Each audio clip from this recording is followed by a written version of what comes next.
I am back in Hong Kong.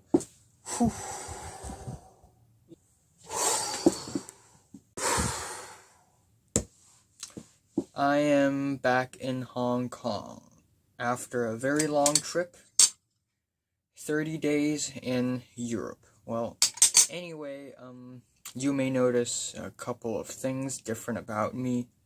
First of all, my hairline is uglier than ever.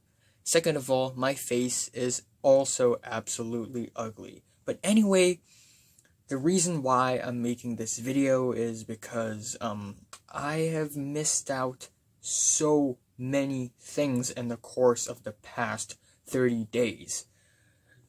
And by things, I mean new songs, new movies, movie trailers, new TV shows, things like that, and today I'm going to talk about them.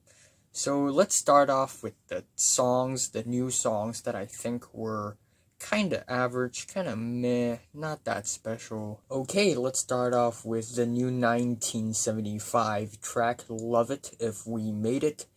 And again, the vocals are hysterical, and the instrumentals are very youthful and energetic.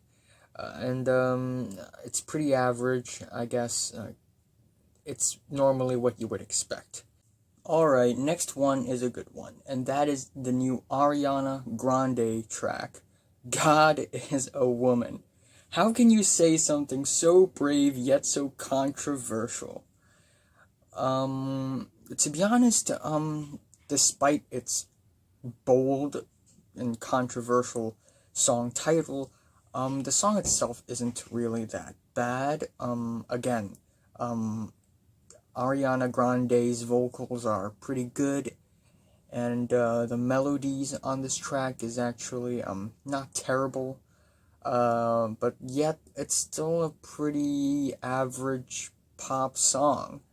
And the music video, like, at first it looks stunning, but as you continue watching the music video, you realize that the music video tries to be everything at the same time. Like, there were these beavers popping out of the ground, and then there were these, like, paper stop motion, stop it please notifications.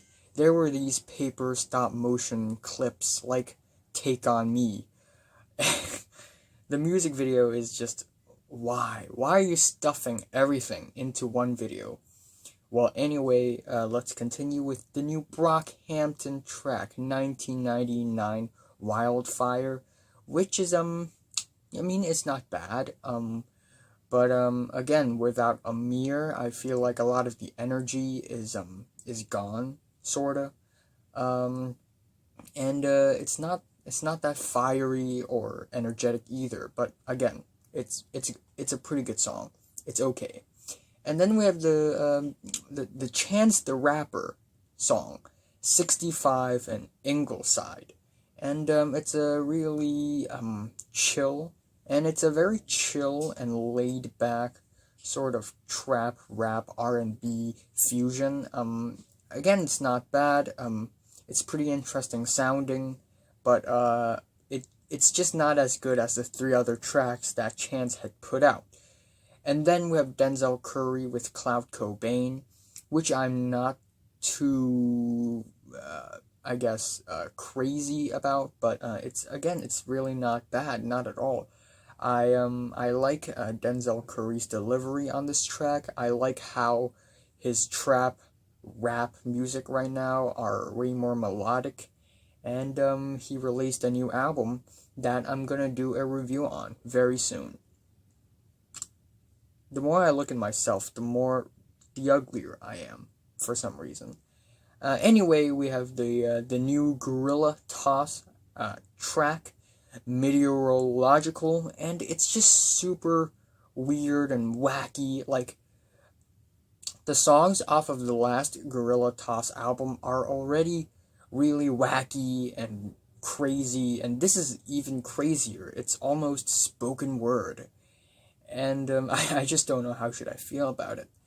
And then we have the new Idols song, Samaritan. Samaritan, whatever.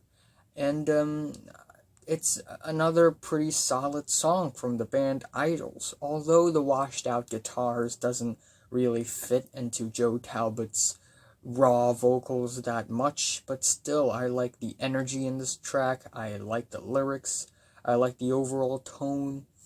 And then we have JPEGMAFIA with Millennium Freestyle, which is sort of like a leftover from Veteran, and it's your average JPEGMAFIA song, kind of abstract, kind of whack, very experimental, and it's okay.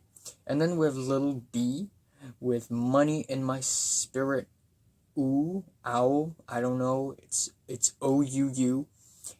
Anyway, it's a pretty fun, goofy little banger, and then we have Lil Pump with Drug Addict, which has a super awkward music video because Martin Sheen's in it, for some reason, what?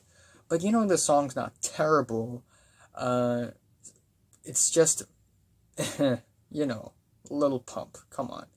And then we have a Mac Miller with his new song, Self Care, which is a very chill, very lo-fi R&B track that I actually kind of like, although it may be a little cumbersome. Cumbersome isn't the word. Mundane, insipid would probably be the word.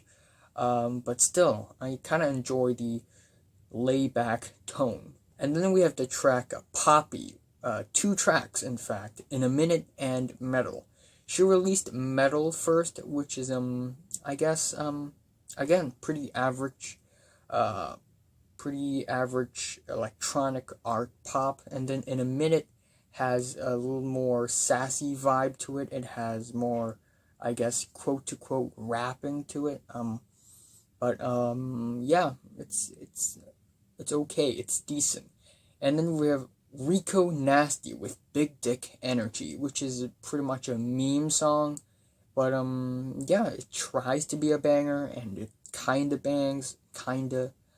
And then we have another interesting band here. Interesting because these 2 songs aren't really that bad, and these are Jumpsuit and Nico and the Niners by 21 Pilots. If you don't know, 21 Pilots is one of the most popular mainstream pop rock bands out there. It's kind of similar to Imagine Dragons, but the track Jumpsuit is actually not bad, not at all. There's this dash of edginess in this track that's adding a lot of personality into the song, so I'm looking forward. And the track Nico and the Niners, although it sounds pretty dry and pretty boring at a few moments, it's still not a bad track. And at last, we have YBN Corday with Kung Fu. And again, it tries to be a banger, but and it kind of bangs, but that's pretty much the extent of it. Anyway, I'm going to talk about the best tracks that had been released for the past month. First of all, we have Bonnie Prince Billy with Blueberry Jam, which is pretty much a joke song, super goofy, super, I guess, stupid. And it's ultimately a song about blueberries, When you feel down, just pick some blueberries and you'll be okay. And it's a really sweet and endearing and fun song as well, and the music video is also really fun. It's this tongue-in-cheek kids song. And then we have more Brockhampton material, 1998 Truman and 1997 Diana.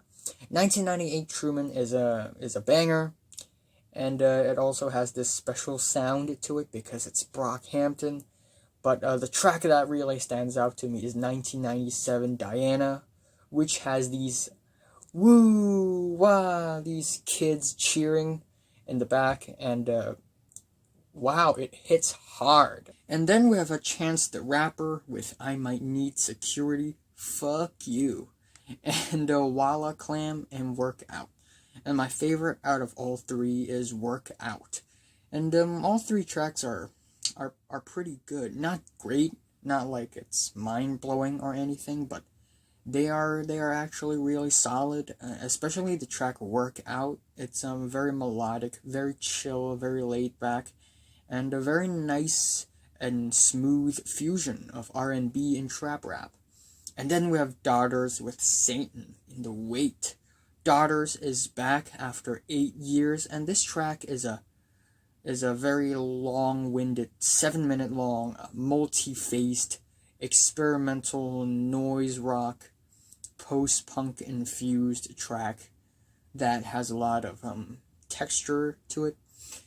And I'm really excited to hear more about this band because this track is really artsy. And then we have Honey Hahs with Stop Him. This one is pretty special.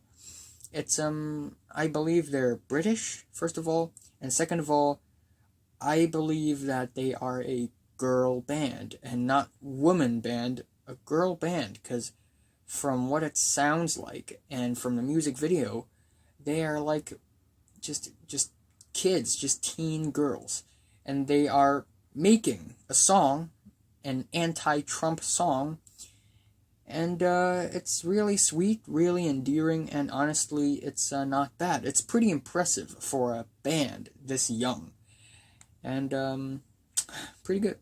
A good anti-Trump song. Up next, we have Iglooghost with his new track for the EP, Clear Tamei. And, oh boy, the music video is amazing.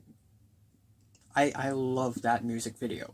It's just super glitchy and flashy and all these weird epilepsy triggering snippets of lights. And, you know, when a video gets super flashy and super epileptic, I like it. And damn, like, it sounds very weird at first, but then it hits this instrumental break that's absolutely stunning, like these fast and speedy, crispy beat, plus the very spacey, filtered, sound effects. They are just very beautiful and very crystalline, altogether crystalline, polished, clean. And then we have Joyce Manor with $1 Million to Kill Me, which is a 90s throwback pop rock, alt rock track that's meat and potatoes, and it's really sweet. It's funny how like last year everyone was like making music throwing back to the late 80s, and right now everyone's doing like early 90s stuff. So yeah, we're growing with time. We're literally like it's like two timelines happening at the same time. So it's a pretty cool. Yeah, next year there's probably gonna be way more 90s throwback songs. Anyway, we have the internet with the song La Dee Da, slob on me knob. Yeah. Why did they name this song that? Anyway, it's a really groovy and funky and danceable song that's really fun. And although their new album isn't, that great or anything, their new album is okay. And I think this song is definitely a highlight. And then we have the Lemon Twigs with If You Give Enough and Small Victories. The track If You Give Enough is very strange and theatrical and a little bit moronic at a few moments, but it's intentional. And the track Small Victories is also very sweet, very endearing, and something to look forward to. And then we have the track, this is an old one, Lil Yachty with Who Wants to Smoke featuring Cardi B and Offset. Again, at first it feels like another generic trap rap song, but when you listen closer, it's the chord progression, the melodies, they're actually pretty advanced on this track. They're actually somewhat edgy, and I enjoy it. And then we have Parquet Courts covering the Ramones, the song Today Your Love, Tomorrow the World, which has some really nice, colorful synths. And to end off, we have Tony Molina with Jasper's theme, You know, Tony Molina, who just released a 10-track album, a breakup album that's 11 minutes long, and I'll also be doing a review on that album very soon. But Jasper's theme is a very sweet, yet somewhat sad and melancholic song, and it's very buttery. Okay, now let's talk about bad songs. Start off with 6ix9ine, Fifi, featuring Nicki Minaj. Like, this song, I didn't expect this song to be that bad. Wow, like, I know 6ix9ine is pretty trashy to begin with, but this song is extra trash. I mean, 6ix9ine's flow on this thing is monotone. It has no personality whatsoever. And did he steal his flow from Corey Feldman? Like, what? And then Nicki Minaj is on here. Like, Nicki Minaj turned down Tyler, the Creator, last year on I Ain't Got Time. And now she appears on here. Like the things you do for fame. Damn. Anyway, another track would be Animal Collective, Hair Cutter, which isn't as terrible as Fifi, to be honest. But it's this very awkward drone ambient piece, which is very, very strange. Why? And then we have the B.O.B. track, Good African American Sticker. Not gonna say the N-word. It's just this goofy, idiotic joke song. Like, what? Like, what's wrong with B.O.B.? Like, a couple years ago, like, he released a song called Flatline, and now this, what?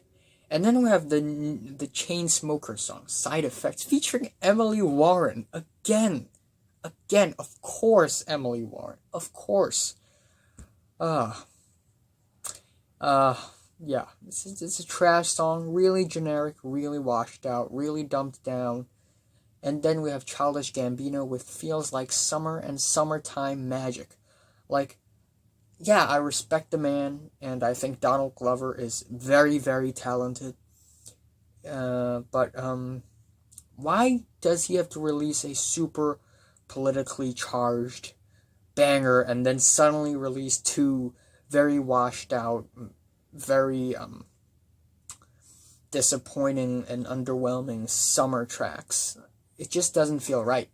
And besides of that, these two tracks are really just kind of mundane, kind of bland. And then we have Ciara with Level Up. Oh my gosh. Oh my gosh. This track, like, the lyrics on this track is golden. Like, level up, level up, level up, level up, level up, level up. Like, the lyrics are so bad on this track. Like, it goes something like, the sauce is so yummy, yummy in my tummy. Anyway, we have Death Cab for Cutie with I Dreamt We Spoke Again, which is really underwhelming because the mastering is really, really, really, really cheap. The vocals sounds like choking, and yeah, the song's kind of disappointing. And then we have Future with 31 Days, which is a really generic, average trap song. Nothing special. Zero. Zilch. And then we have Iggy Azalea with Cream featuring Tyga, which is an absolutely trashy, corny, wannabe sexy song. Like Cream with a K. Whoa, so sexy. Whoa. And Tyga's feature on this thing, not really that good. And then with Jeff the Brotherhood with Parachute, which is very boring, bland, mundane, neo-psych ambient drone. Not really ambient drone, but it's so bland, it almost sounds like ambient drone. And then we have Justin Timberlake with Soulmate, which is like equally as corny as the songs off of his latest album, Man of the Woods. Yeah, don't even Don't even talk about it. And then we have Marilyn Manson with "Cry Little Sister," and it's a very cheesy, corny, hair metal kind of song, and it tries to be edgy, but then not really, cause the song itself doesn't really sound that great, so it's just a flop. And I don't want to put the song in here, but I'm sorry, I have to. It's the new Mason Ramsey song, "Lovesick Blues." So country, Lovesick Blues. Is this what country music? Is this what popular country music is up to right now? Again, more obnoxious yodeling, more vintage country guitars. It's just try hard, man. And then we have Young Thug with "Up" featuring Lil Uzi Vert. Unfortunately, I didn't like this track very much because it's just another average and generic trap rap song that doesn't have much to offer. And other than that, let's talk about some other things. And I realized that my voice is very raspy right now. I'm gonna go get some water. One sec. Alright, my voice is still kind of raspy, but whatever. Anyway, let's talk about other things. Like a month ago, Ghost covered Metallica's "Enter Sandman," but it's not that of a great cover. It's really slow, kind of acoustic. And then we have Car Seat Headrest covering Death Grips. What? They covered Black Paint. And yeah, two of the best bands of the 2010s. And but you know, the cover itself is actually not that great. Will Toledo singing Black Paint is kinda underwhelming. So and then of course Weezer covered Toto like about 2 months ago, and then Toto covered Weezer back. So that's pretty funny. And yeah. Other than that, we have a new TV show airing in what's Showtime, and it's called Who is America? And Sacha Baron Cohen is back. And this time he's playing all sorts of different characters, and he's out there pranking all sorts of different politicians and celebrities. And wow, like, he's just a freaking genius. And it just shows how disgusting and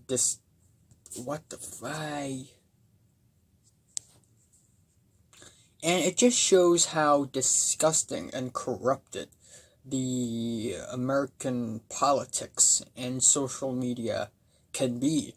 And Sacha Baron Cohen really exposed them hard. And yeah, he just pranked everyone. Joe Walsh, Sarah Palin, Bernie Sanders. I can't wait when Sacha Baron Cohen's prank Donald Trump. It'll happen.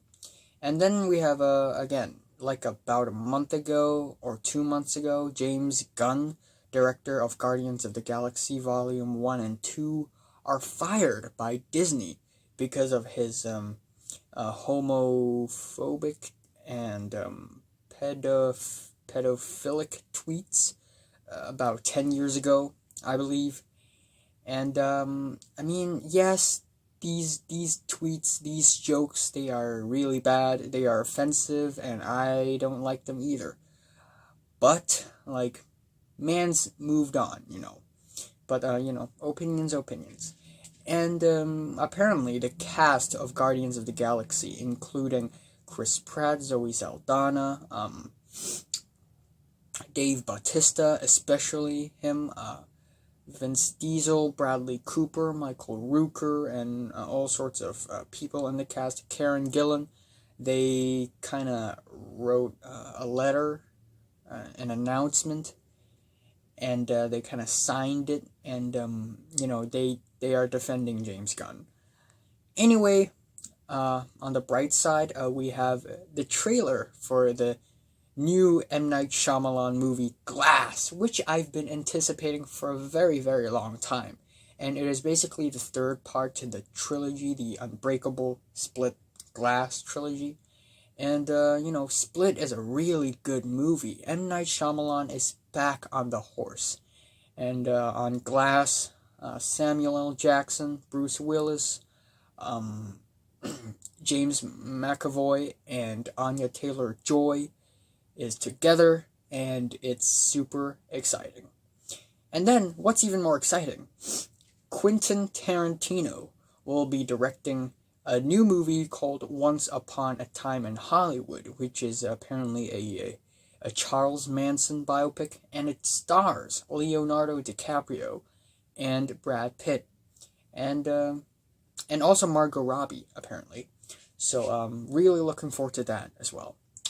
And, okay, this is gonna be funny. This is gonna be funny. Okay, so there's this Dora the Explorer movie coming out, and,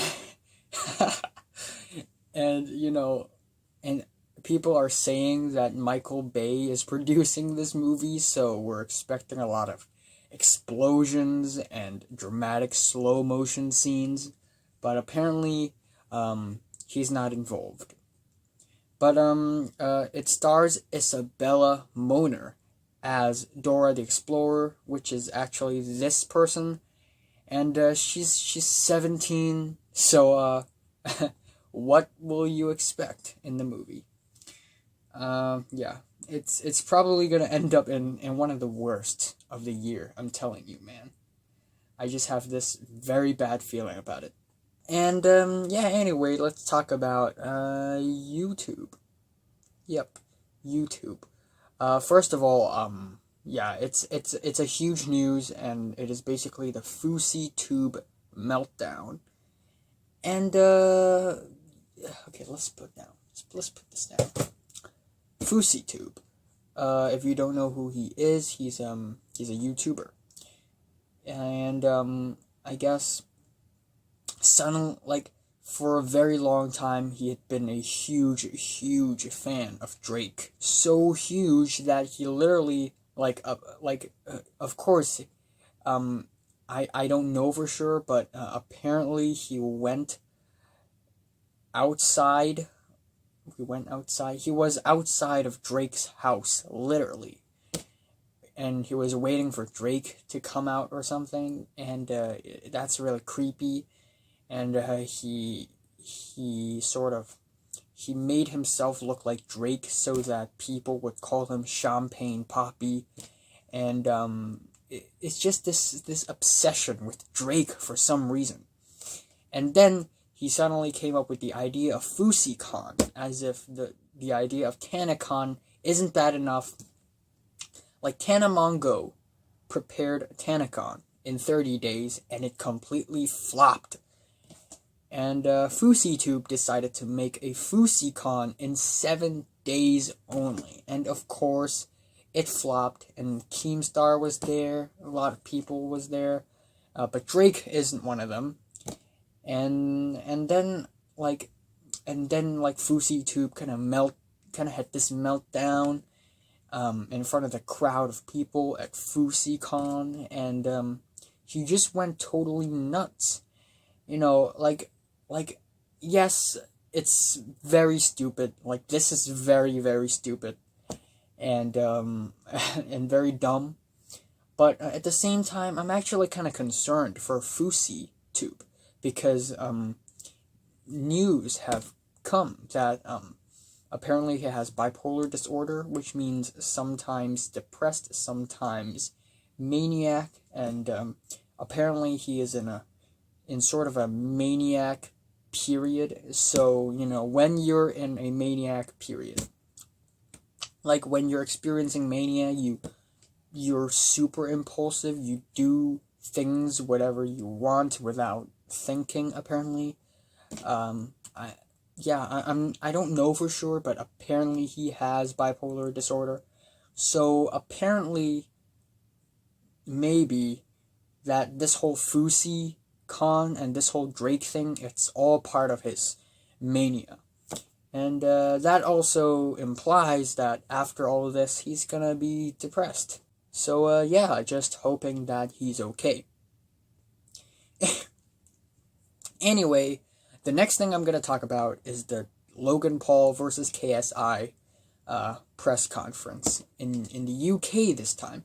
Last time, Logan Paul, Jake Paul, and KSI and Deji kind of had a press conference in the USA, and everyone was supporting the Pauls.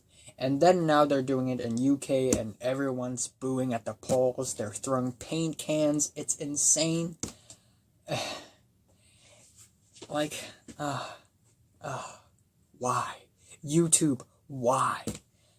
Anyway, so right now, KSI and Deji have the upper hand because they're in UK now, and everyone's supporting KSI and Deji. And Logan Paul, like, before that press conference, Logan Paul super energetic, bouncing around, throwing jokes, insulting people, and he's reckless. And all of a sudden, in the UK press conference, he just sat down and he didn't say anything. And whoa, and KSI just destroyed him. And KSI even insulted his dad. And his dad was like super angry and was throwing the F-bomb at him.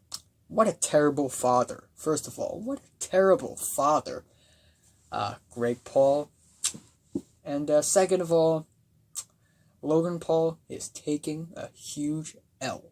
And then not too long after the press conference, there's this face-to-face interview, which is really interesting. And in that interview, Logan Paul remains defeated. He remains being nervous. And before that, there's a video where Logan Paul crashed KSI's gym, and KSI couldn't look Logan in the eye. And now it's almost the opposite. Like, Logan Paul couldn't look at KSI in the eye, and KSI told Logan Paul that, and Logan Paul became nervous. And I'm rooting for KSI. Although Logan Paul, I'm not 100% sure that KSI might win, because Logan Paul is a pretty big guy as well. He's taller than KSI, but still, I'm rooting for KSI. Like, after the UK press conference, Logan Paul made a video exposing KSI. It's a major disaster. And he also kind of called out the moderator, the ref, True Jordan. And it's just a very stupid video. And then KSI kind of responded with some strong, solid arguments. First of all, True Jordan isn't biased. And second of all, it's clearly Logan Paul's fault. Like, Logan Paul made that video simply because he felt like he's falling from grace after that press conference. So he must do something to put himself up again. And KSI had some pretty strong arguments. And I'm gonna leave everything else in another things video, because this video is already long enough, alright? 21 Pilots, Levitate, and that new Idol song that just got released last night. Great. I'm gonna talk about them. And